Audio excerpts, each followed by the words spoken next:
بسم الله الرحمن الرحيم الحمد لله رب العالمين والصلاة والسلام على أشرف الأنبياء والمرسلين على نبينا محمد وعلى آله وصحبه أجمعين.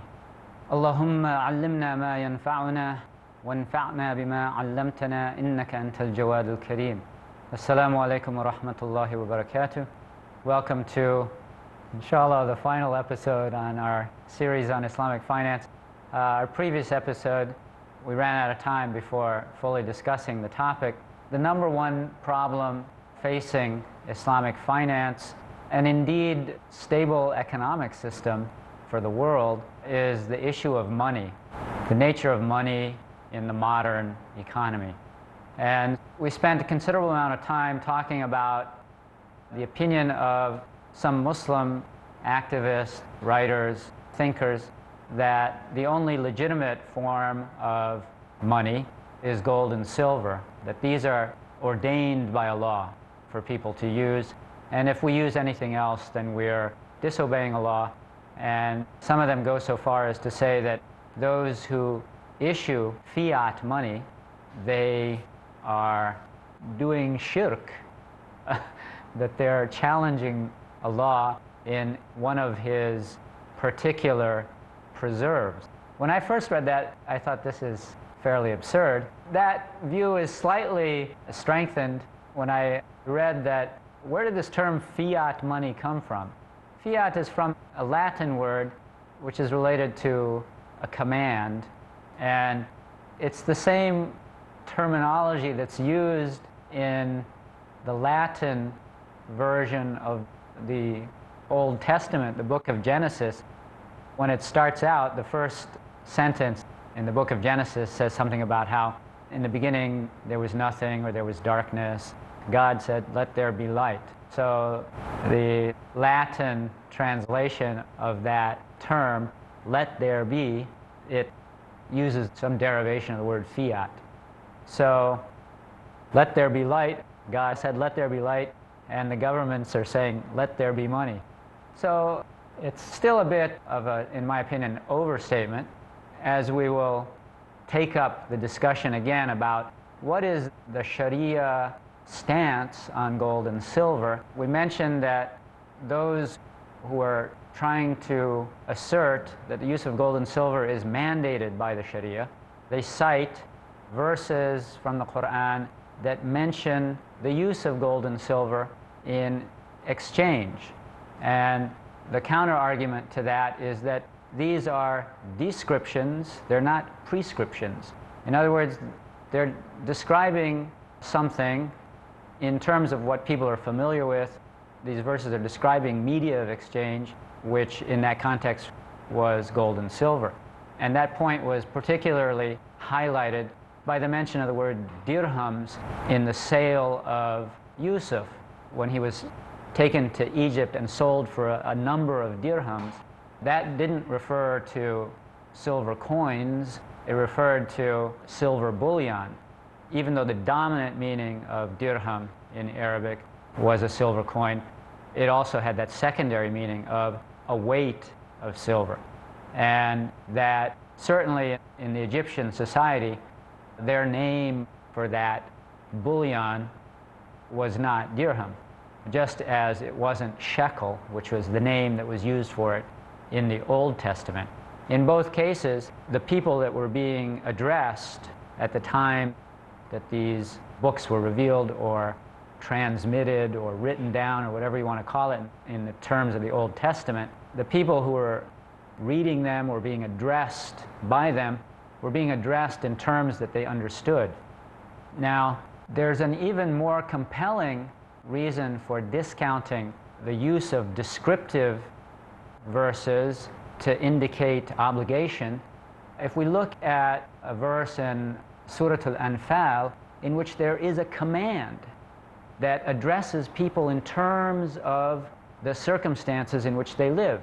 If we were to interpret this verse literally in our time, it would have major negative repercussions for the way we handle our affairs. And that's with regard to jihad. Allah said, بَعْدَ أَعُوذُ بِاللَّهِ مِنَ الشَّيْطَانِ الرَّجِيمِ, He said, وَأَعِدُّوا لَهُم مَا اسْتَطَعْتُم مِّن قُوَّةٍ وَمِن رِبَاطِ الْخَيْلِ تُرْهِبُونَ بِهِ عَدُوَّ اللَّهِ وَعَدُوَّكُمْ.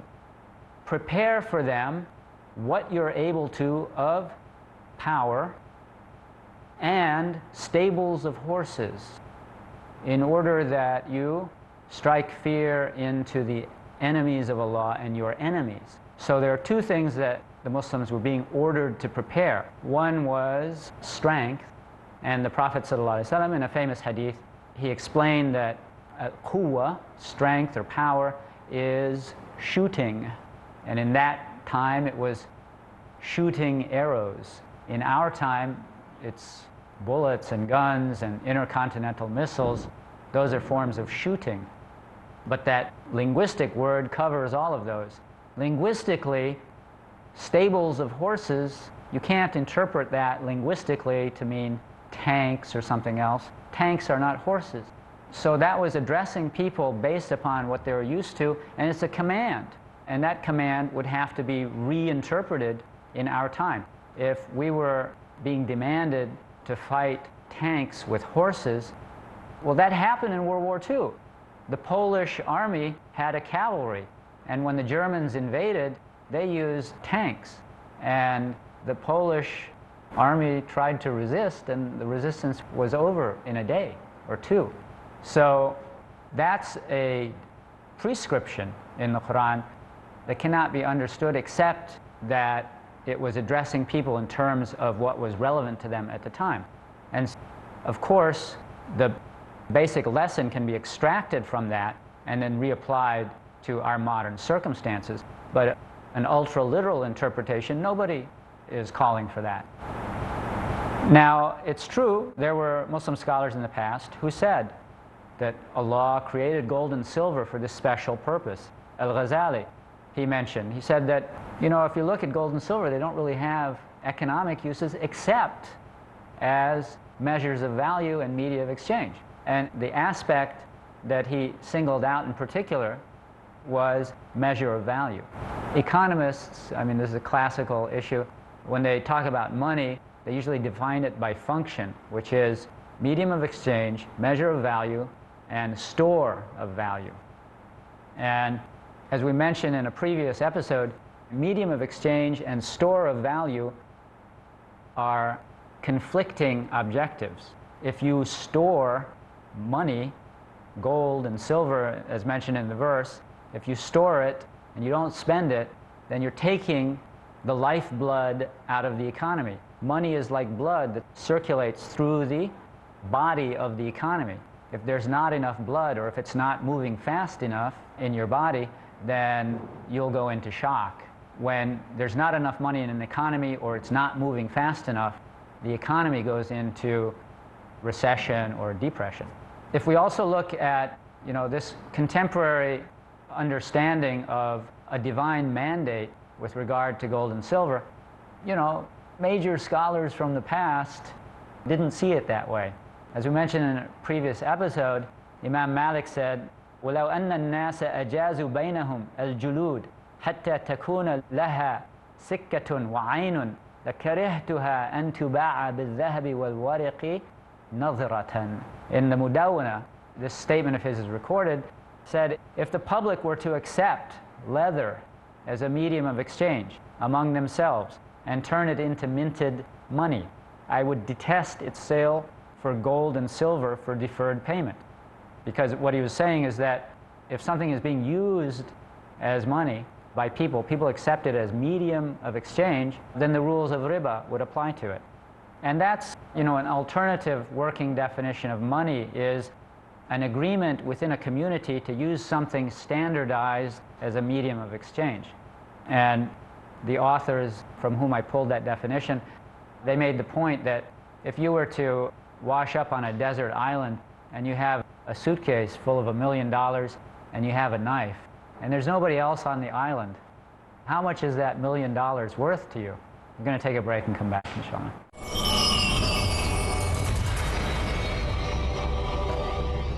Islam came to promote the equality of all humans.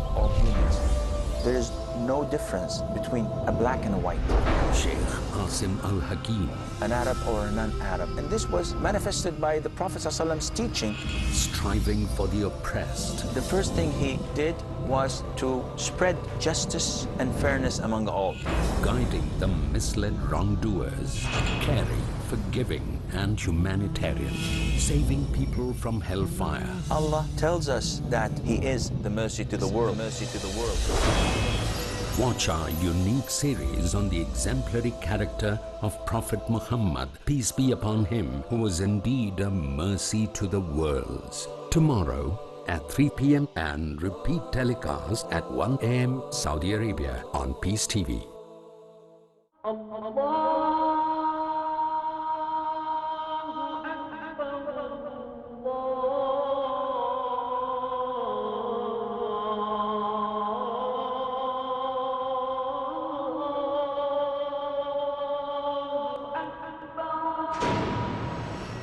Scientific notions in the glorious Quran are among its endless aspects that can testify for the divine nature of this noble book.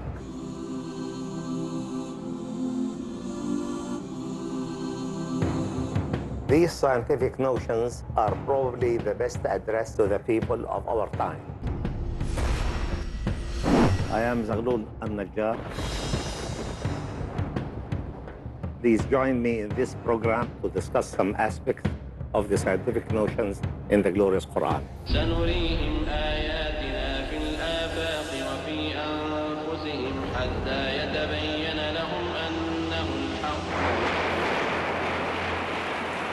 I created the universe to Appreciate the word-to-word authenticity of scientific notions and proven facts mentioned in the glorious Quran 1400 years ago in Scientific Notions in the Glorious Quran. Tomorrow at 8 p.m. and repeat telecast at 8:30 a.m. Saudi Arabia on Peace TV.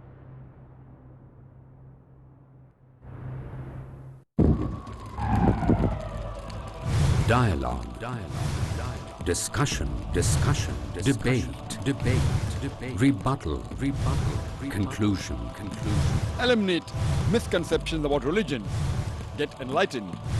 Witness Dr. Zakir Naik in a battle of words in Crossfire. Next on Peace TV.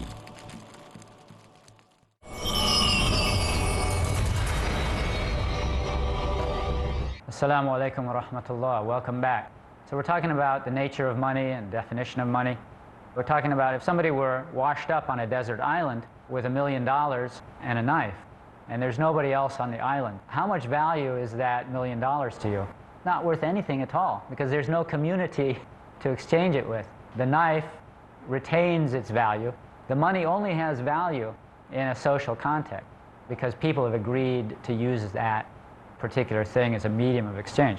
Now, if you look at contemporary juristic opinions about paper currency, I don't want to put words into their mouth, so I'm going to read you this fatwa from the Islamic Fiqh Academy of the Muslim World League. They said, paper currency has become the medium of exchange for today's goods. It has replaced gold and silver in today's financial transactions, and as it is the standard by which goods are valued, since gold and silver are scarcely used, the public treats it as an asset, and it is used to store value in savings, even though it lacks intrinsic value. However, the people's confidence in it and their regard for it as the medium of exchange has bestowed the quality of being a counter-value for any exchange upon it. The most accurate opinion on the applicability of the rules of riba to the purchase and sale of gold and silver is that it is because they are media of exchange. The rules that apply to the exchange of gold and silver is because they're media of exchange. And this effective cause is also present in paper currency. Based on all the above-mentioned reasons, the Council of the Islamic Fiqh Academy has decided that paper currency is an independent form of money and that the rules for gold and silver money apply to it. Now, that's an acceptance of things as they are. If one looks deeper into it, there are reasons to not be so wholehearted about it. I mean, on some level, we find ourselves in a situation, you as an individual, me as an individual, There's no way that we can say, wait a minute, we're not going to use paper money. No, I mean, it's the system we live in. So it would take a concerted political will to change that. And that political will is not going to be manifested in a world order that's controlled by certain countries that benefit from this system. Now, if we look at how did this paper money come into existence, it started with goldsmiths. If you were a goldsmith, what's the first thing that you need to have in place in order to conduct your business? Well, everybody wants gold. It's a valuable commodity, so the first thing you need is a safe place to store it. So someplace really safe and probably armed guards round the clock. Now, if you're an average person who owned gold in the Middle Ages and your house isn't a very safe place to store it, one of the things that you would think about doing is taking it to a goldsmith, and he will safeguard it for you. And he'll give you an IOU that I owe the bearer of this certificate X amount of gold. Now, these certificates were made out to the bearer. So if the owner of the certificate, the IOU, if he took it to any merchant and wanted to purchase goods and services, people would accept that IOU in exchange for goods and services. So now you're starting to have these certificates that are being used like money. And guess what? That's not something that only developed in the Middle Ages. When David Graeber examined the history of it, that was occurring in Sumer, the earliest civilization that we know of in human history. They actually used that form of money more than what people think of as real money, silver. Goods were measured, their value was measured in silver, but the silver wasn't physically handed over back and forth between people as a medium of exchange. These IOUs are being used, and the main way that people settled debts in Sumer was barley, a grain, and a fixed amount of that barley was equal to a fixed amount of silver. So in the Middle Ages, people were giving gold to these goldsmiths and getting IOUs, and people were accepting them in exchange for goods and services. Now, one of the things the goldsmiths noticed was that not everybody came back to ask for their gold. They didn't cash their certificates in that often. So what they realized was that, hey, we can actually make out more of these certificates than there is gold to back them. So this was the germ of the idea that led to what's called the fractional reserve system of banking.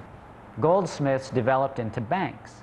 And what banks do, and this has now become part of the regulatory framework, if a bank receives a deposit of $1 million, then it can loan out 900,000, 90%, or whatever the percent that's set by the particular government in that area. So they can loan out 900,000 of it.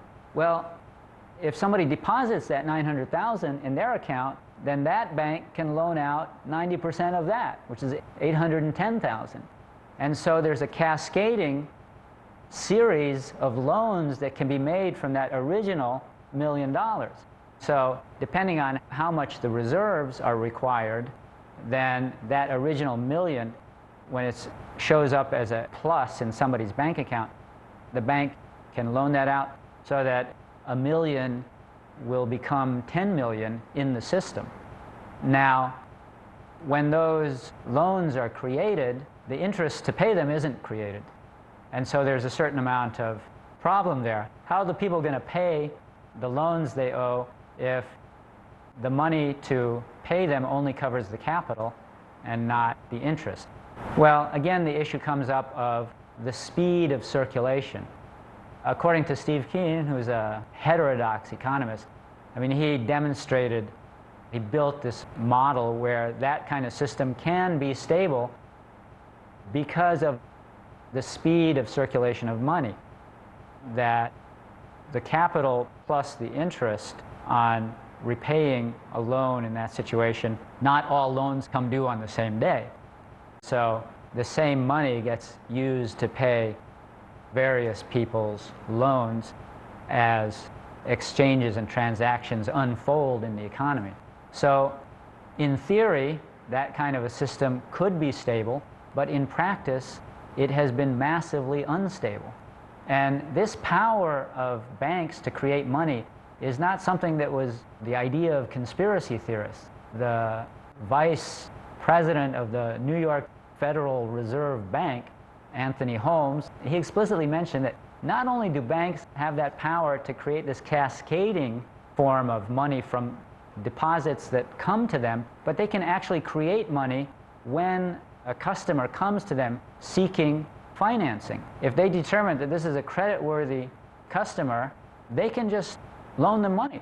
Poof, you now have $1 million.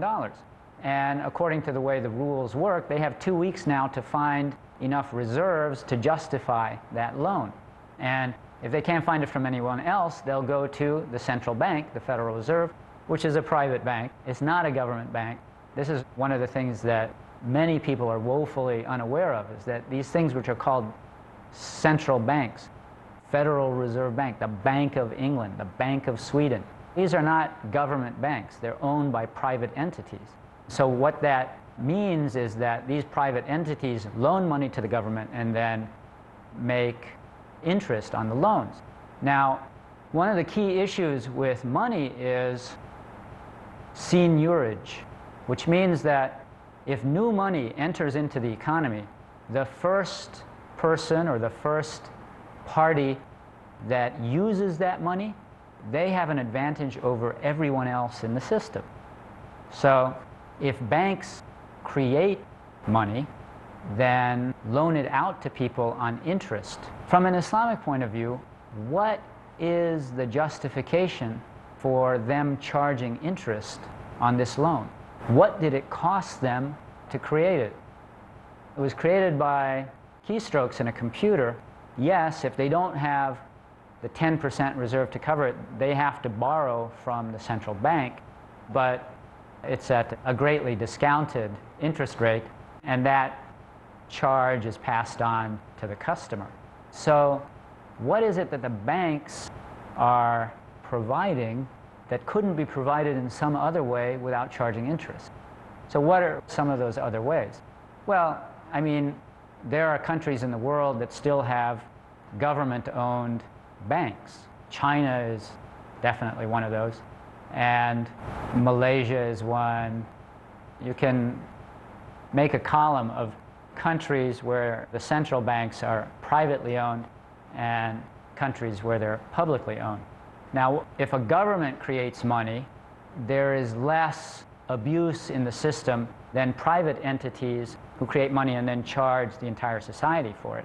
And one of the ways that public banking could become an effective way of dealing with this problem of there's not enough money is that states and cities be given the power to create banks, public banks, because then any kind of fees, profit or interest, however you want to call it, that attend financing, that they don't go to these private parties. And we mentioned in previous episodes that the nature of this fractional reserve system is to systematically transfer wealth from the 80% of the society that's at the bottom to the 10% that's at the top. There's a 10% that's below that top 10% where they're benefiting from interest and they're losing from interest balance out, so their wealth remains relatively stable. That was according to a study that was done of Germany in particular. So one of the issues is for public banks to be widely instituted, but having the political will for that is incredibly difficult because of the entrenched interests of private banks in the world economy. That's the end of our time and the end of our series. There's so much more to talk about. We don't have time. Assalamu alaikum wa rahmatullahi wa barakatuh. Subhanak Allahumma wa bihamdik ashhadu an la ilaha illa anta astaghfiruka wa atubu ilayk.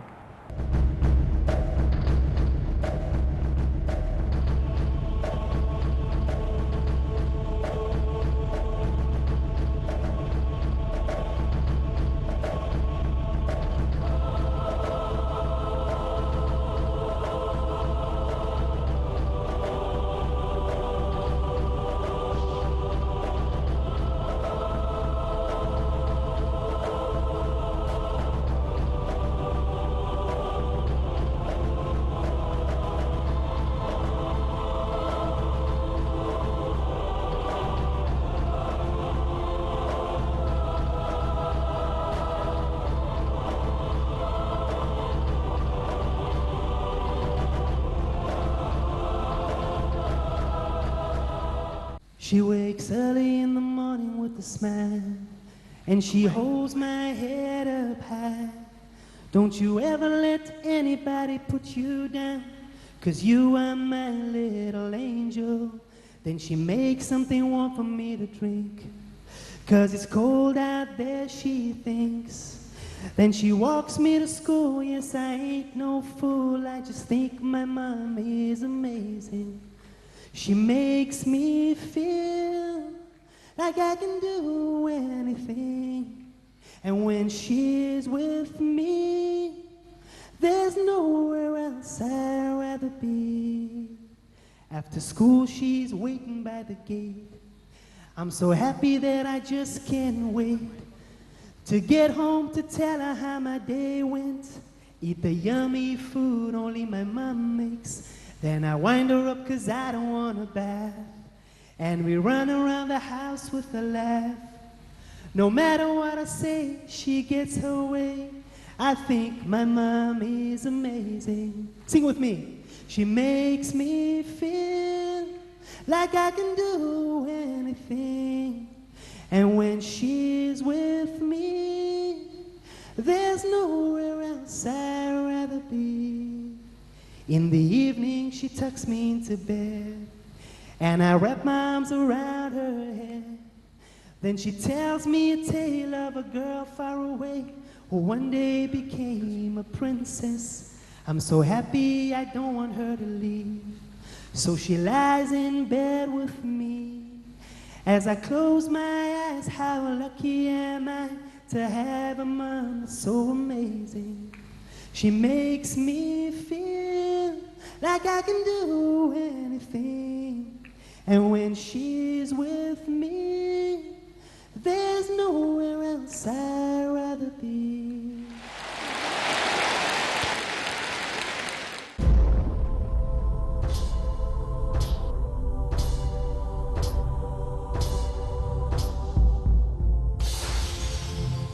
What does dawah mean? How do we call people to Islam? Why should we give dawah? If there is a God, how come there's so much suffering on earth? Aren't all religions the same? Why should I follow you?